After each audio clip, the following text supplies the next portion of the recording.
Hello, welcome back to Weirded Out. If you're new here, my name is Maria, and on this channel we cover some crazy true crime cases. So if you're into true crime and you enjoy this video, please subscribe to my channel and leave me any recommendations for cases to cover. Today we are actually covering a case of the youngest killer from Japan. She was only 11 years old at the time of the crime. So yeah, without further ado, let's get into today's case.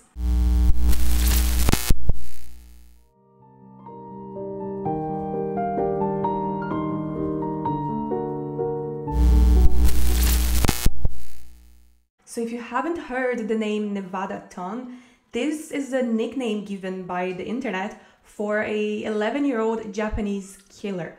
And why you would think that the internet would give a killer a nickname? Well, in this case, it's kind of insane because she ends up becoming a meme and very popular online, with people making cosplays of her, fan art, and a lot of other things. And if you don't know, in Japan, when there is a young person who committed a crime, their identity is kept hidden. And this is because of privacy, and in case they are released back from prison in the future, they will be able to have a normal life and not have to worry about people going after them. And for that reason, today's killer was actually named Girl A for a long time in the media and in the news, but the internet gave her the nickname of Nevada Ton, and her real name, it was actually revealed later on during her case.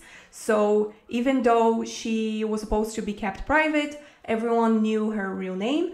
But that actually doesn't really matter right now because she has since changed her name, so her real name is not really that relevant. But because we do know her real name, I am going to call her by her real name, and that's just to make it easier to tell the story without confusion of Nevada or Girl A or any of that. So on June 1st of 2004 was just a normal peaceful day in Sasebo, Japan. And, you know, regular day, kids going to school, everyone going to work, going about their lives as usual. But on that exact day, two families' lives would change forever. And it all starts with an 11-year-old girl called Natsumi Tsuji. So Natsumi grew up as quite a normal child. She was very sociable, had friends in school, and she had her mom and her dad who were really supportive towards her. She also really loves sports, so she played basketball in school, and she was just very like a normal kid, and there doesn't seem to be anything specific about her childhood that could have happened that could have caused her to have any sort of trauma. But this is just from my research. I don't know if there's something that I've missed because most of the information I could find about this case was in Japanese, but from what I could find, there was nothing crazy about her childhood. She was just like a regular child, but she was also extremely smart. Her IQ was of 140, which is quite high. And in Japan, just like other Asian countries, there is quite a high expectation from parents on their kids' grades. So they are really expected to achieve the best on their grades, the highest results.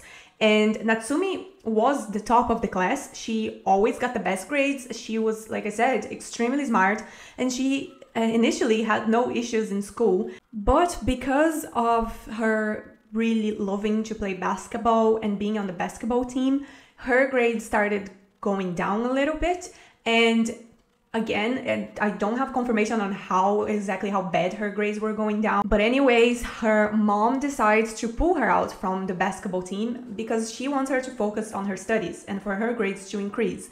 And the only way is for her to stop doing what she thinks is causing that. And like I said, Natsumi had friends in school, one specifically being Satomi, who was 12 years old.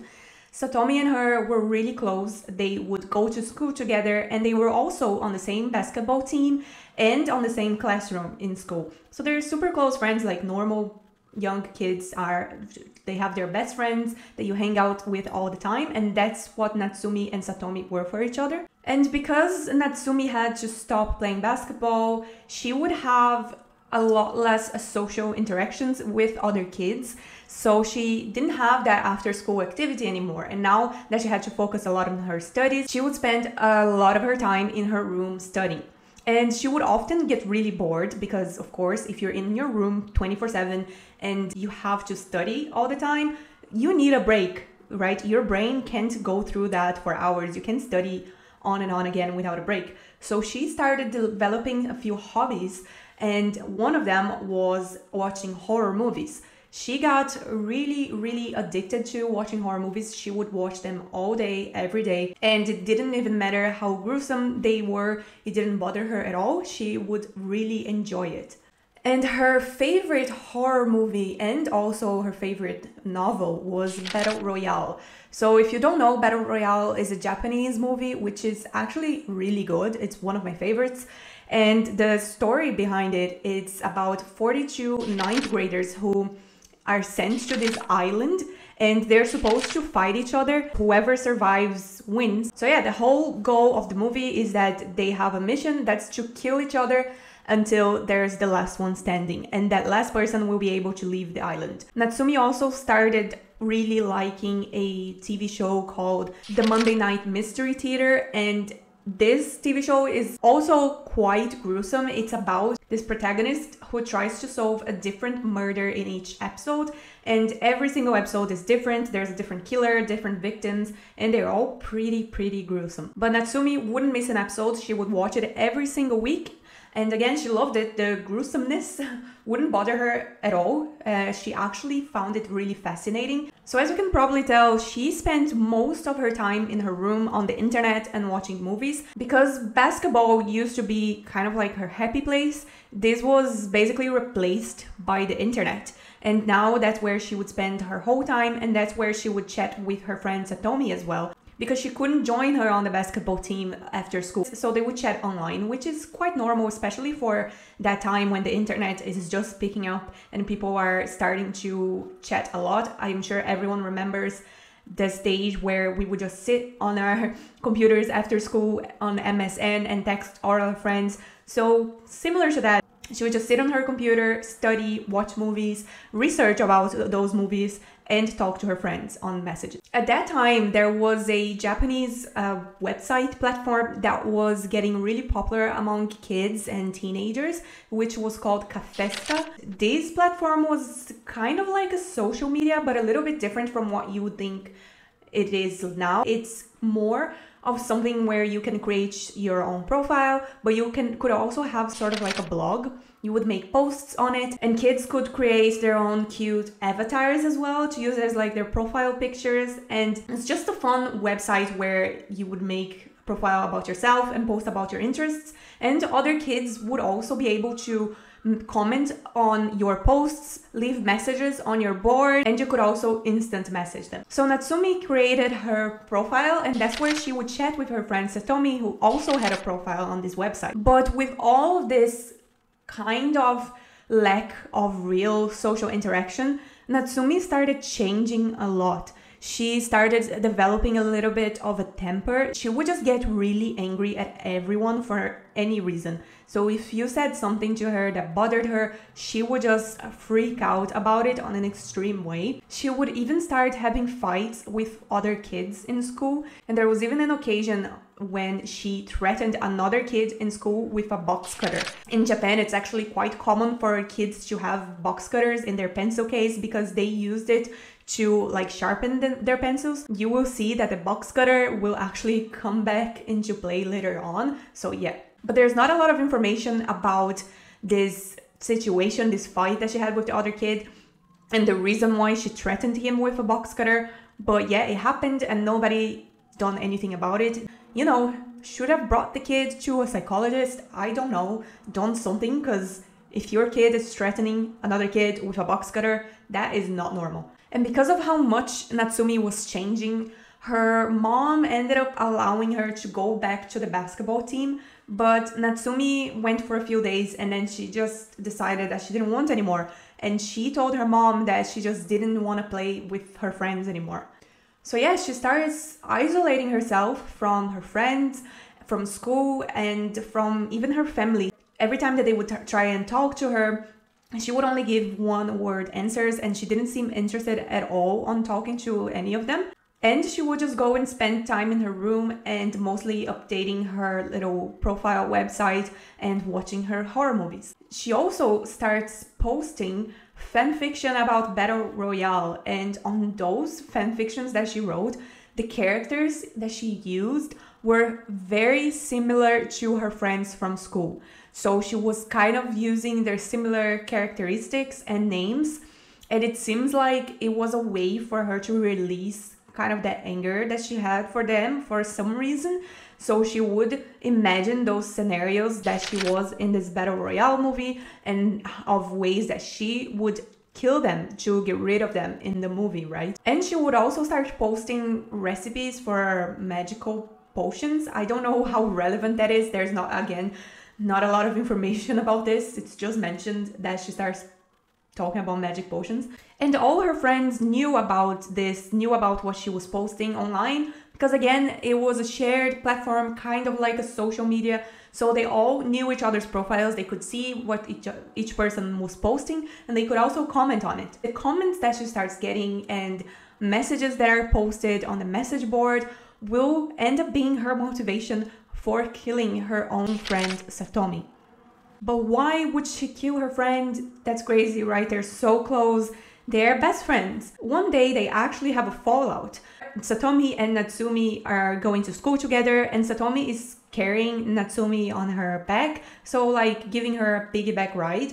And she makes a comment to Natsumi and says that she's very heavy. Natsumi doesn't like that. She gets really offended by it, and she just gets off of Satomi's back, walks off, and just doesn't talk to her all day. And after this, Natsumi asked Satomi to apologize, but she refused and called her pretentious. This really bothered Natsumi. She was really annoyed that Satomi just couldn't apologize for that.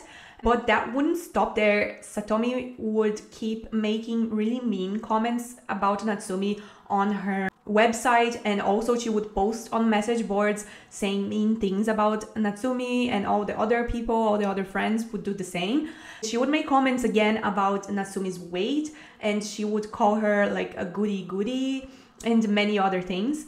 Again, Natsumi asked her one more time to apologize, but again, Satomi refused. You know, I understand Natsumi being bothered by it, especially if you're a kid at 11 years old, 12 years old, you're starting to kind of feel a little bit insecure about certain things. If someone's calling you names, I guess it's not a wrong thing for you to ask them to apologize. There's nothing wrong with that. But what comes later is what is a big problem. And you might think this is just a silly little fight. Friends fight all the time. They will certainly just start talking again and forget about this. But no, that doesn't happen. Natsumi starts getting kind of a really, really bad feeling about Satomi, and she just hates her now. She just wants to actually get rid of her. So she starts planning to murder Satomi. Yep, that's right. An 11-year-old girl has the ability to have thoughts of murdering someone, not just the thoughts, but to actually plan it and go through with it, which is absolutely insane. And that's when you would think, right? Because in our minds, kids are so innocent, they're not capable of those things. Honestly, you would be surprised with the amount of crazy cases of young kids who are capable of those things. And Natsumi is just one of them. So one day she watches another episode of the Monday Night Mystery Theater show, and on that specific episode, there is a killer who his murder weapon is a box cutter. That seemed to really inspire Natsumi. She enjoyed that method, and that's exactly what she would use to take Satomi's life. So on June 1st of 2004, Natsumi says goodbye to her mom and goes on her way to school. Little did her mom know that that would be the day where her daughter would turn into a killer. That was also the day of school pictures. So if you remember those days of taking pictures with your class, and you can see in the picture, which I'm gonna add on the screen, that Natsumi is wearing a Nevada sweatshirt. And that picture is going to be very important later on. On this day, the exact day that this picture was taken is when Natsumi commits the crime. So she goes to talk to Satomi and tells her that she wants to talk to her about something really important. Satomi agrees, and Natsumi brings her to an empty classroom, closes the curtains, and tells Satomi to sit down. And with a very straight face and no emotion whatsoever, Natsumi tells Satomi that she was going to kill her. And Satomi didn't freak out. She must have thought that Natsumi was just joking around or trying to be threatening to her because she was angry about her comments. And she didn't know that Natsumi would actually go through with it. And Natsumi asks Satomi if she would like her to put a blindfold on her. She says no. So Natsumi goes behind her on the chair, covers her eyes with her hand, takes her box cutter, and cuts her throat. After that, Satomi is bleeding, and that's when she starts absolutely freaking out because of it. And Natsumi goes in front of her, and she is not done. She starts to continuously cut her arms. And Satomi gets up from the chair and she tries to run away to escape, but she's stumbling everywhere. She's bleeding heavily. And she just can't walk properly, so she stumbles and falls to the ground. Natsumi just goes and stands right next to her, watching her bleed out.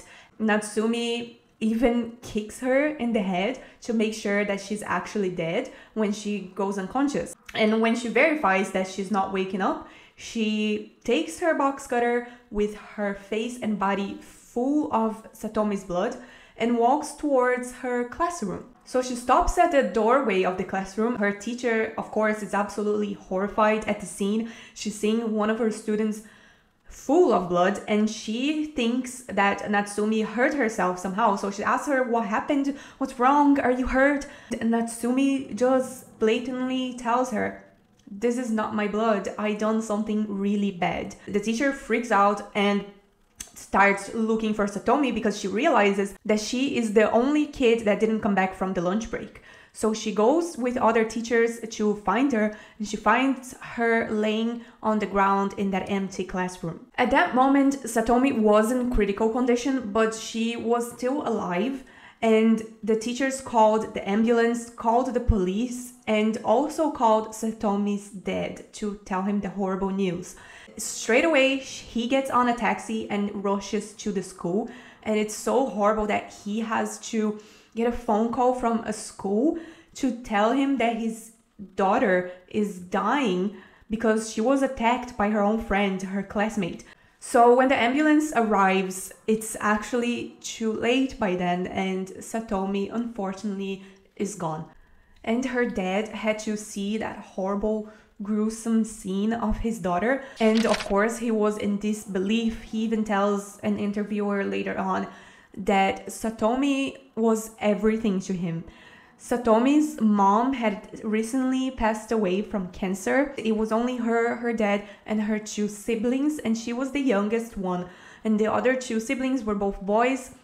So you can see how for her dad, she was his precious little princess, and now she's gone. So as soon as the police arrive to the scene, they arrest Natsumi straight away, and she confesses to the crime. She says that she done it, and she seemed suddenly extremely remorseful. She was apologizing over and over and over again, and she was even asking the police to bring her to Satomi so that she could apologize to her in person. So she didn't seem to realize what had happened and that she had actually taken her friend's life. But the police end up taking her into custody, and at the station, Natsumi just doesn't want to talk anymore, and she just spends the whole night crying. And when she wakes up in the morning, she decides to finally start talking to the police, and they just want to understand what's the motivation, what caused her to do this. And she explains to the police that her and Satomi had been friends for a long time, but they fell out because of mean comments that she was making about her, and that really bothered her. So she told them that the motive was the messages that she was posting about her and all the mean comments. But to them, it still didn't make sense, because it's hard to understand how a kid can get motivated so easily to commit murder. So they really wanted to see if there was something they were missing, if there was something at her home that caused her to be like this, and what was the real trigger for this crime for an 11-year-old. So during their investigation, they find out about Natsumi's interests on horror movies, and they also go through her computer and find a open tab for the Red Room. If you don't know what the Red Room is, it started as a Japanese urban legend, and the story was about this boy where his friend from school told him about the Red Room. He didn't understand it, he thought it was weird, but he went home later that day and got on his computer and he started studying, but he got a pop-up message that said a few words in Japanese in black, and the background of that pop-up message was really dark red. He closed the pop-up, but as soon as he closed it, the pop-up just opened again, and there was another word, and every time he closed it, it would open back up and have another word until a phrase was fully complete that said, "Do you like the Red Room?" Once that phrase completed, the screen went black and he felt this weird presence behind him and he instantly went unconscious. The next day, he didn't show up to school and everyone was really worried until they found out that he was dead and his bedroom's walls were full of blood. So he basically painted a red room with his own blood. So that was the urban legend that initially started this. But after it became kind of like a creepypasta, there's different stories about the Red Room and different theories and versions of it. And there's also a game online, which is a website where you can play the Red Room. I don't think this has any relevance to the reason why she committed the murder, but because they found this tab, the police said that she was obsessed with this Red Room. There was even people who were theorizing that the Red Room got into her head and turned her into a killer and made her this evil child. But again, I don't believe so. That's just a crazy conspiracy theory, in my opinion. And I don't think this Red Room has anything to do with it. I think she just found it one day, thought it was cool, saved it, and that was it. And a lot of people also started blaming the horror movies that she watched and saying that that was the reason why she became a killer. But I don't agree with that whatsoever. There are so many people who enjoy horror movies, and not everyone that watches a horror movie becomes a killer. It's actually not common at all. So that makes no sense. I think it's just a way that people find to try it and find the real reason, even though there might not really be one. But yeah, like I said, I really don't think that that is the biggest cause of it. Of course, I think that it's not normal for a child to be so into horror movies, because I love horror movies right now, but when I was a kid at 11 years old, I was terrified. I couldn't stomach even the most silly horror movie. I was actually so scared of the scary movies. And they are satires, they are jokes. So you can just see, I was terrified of horror movies. So an 11-year-old girl being so obsessed with horror movies definitely should have brought some red flags. But again, I don't think it's the sole reason to why she committed murder. There is also a lot of speculation from the public that Natsumi might have been suffering from hikikomori syndrome. This is very common in Japan. Basically a shut-in syndrome. It's when the person is just completely, literally shut in from the world, and they're just locked inside a room all day and they have zero social interaction. There's also a big possibility of depression and anxiety, and that's what seemed like Natsumi was going through. But aside from all this, and aside from the motive or the reason behind it, she had confessed, and now they needed to decide what was gonna happen with her, because again, she was just 11 years old. And only a few years before this case happened, in 2000, Japan had shifted their age of criminal responsibility from 16 to 14 because of another case that happened in 1997. If you don't know this case, it's actually also really insane. So if you want me to cover it, let me know. But it's the case of Sakakibara, 14-year-old boy who killed 2 other kids. So yeah, another debate starts at Japan to see if they should shift it again, if they should change it from 14 to 11, but they end up not doing it. I couldn't find information on the reason behind it. Again, it was really difficult to find sources for this case because, again, everything is in Japanese. So on the 15th of September, a family court ruled to institutionalize Natsumi, and that was the best solution that they could find. So she was sent to a reformatory. And another crazy coincidence is that only 6 months before Natsumi was sent to that reformatory, the kid that we just mentioned previously, Sakakibara, was just released from that same reformatory. So yeah, I don't know, that's just really weird coincidence to me.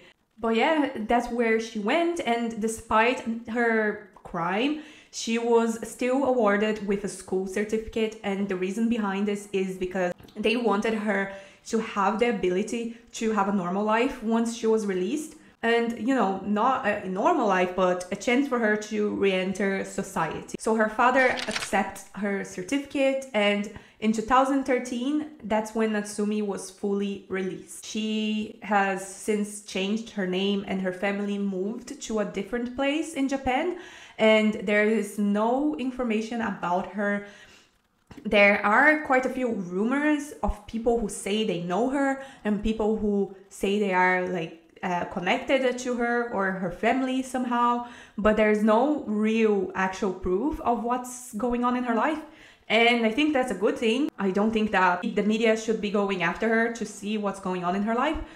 But still, we can only hope that she has changed and that that's not gonna repeat itself. But the weirdest thing about all of this and this crime is what happens after it, and how the internet decides to be absolutely insane and people want to obsess over an 11-year-old murderer.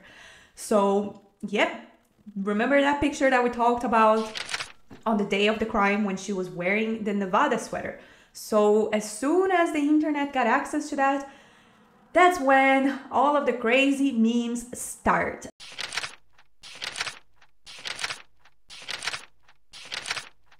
Because she was wearing that sweatshirt, the internet gave her the nickname of Nevada Ton, like we said at the beginning of the video. And ton is actually a variation of the word chung that's used to talk about a kid in a cute way. So yeah, they're trying to say like Nevada Ton, like cutie Nevada or something like this. And again, like we said before, her real name was actually revealed because a Japanese TV show that was talking about her showed pictures of her drawings on live television, and they didn't realize that her name was signed under all of her drawings. But going back to the crazy internet obsession, people were going crazy, and there was even a song, a theme song made for her, which was called Cutie Nevada, which is weird because this is a killer. Why are you obsessing over a killer? This is crazy. People need to chill. But yeah, that happened, and they were making cute drawings of her, and the drawings sometimes were extremely gruesome because they would depict the murder scenes. So it was her and Satomi, and it's absolutely insane. And I don't know what's wrong with people, but they just didn't stop there. They just kept obsessing over her to a point where people were even cosplaying her for Halloween. It's like, this cute little Japanese girl. What is up with that? And it's not the first time that has happened, you know? People really have a crazy obsession with this cute Japanese girl, and they are forgetting that she just killed someone, and they are glorifying the murder in a way. It's so strange. And the University of Nevada actually had to stop selling the sweater that said Nevada on it because, one, they didn't want to be associated with that because it's kind of crazy, and two, they were selling out insanely. So many people were buying those sweatshirts. And imagine you go to that university and all you want is to wear a sweatshirt of your own university, and now you can because the internet turned a murder into a meme. Oh my god. But yeah, that's the crazy thing about the internet, right? So this case caused a lot of debate everywhere about the internet, about horror movies, and about how crazy it is that kids are capable of doing those things. Yeah, guys, that's it for today's case. Let me know what you think about it. What's your opinions? Tell me in the comments if you think that the horror movies actually have some sort of connection to this or not. Tell me your opinions. I would love to hear it. And let me know what case you want me to cover next. And have a lovely week. See you guys soon. Ciao.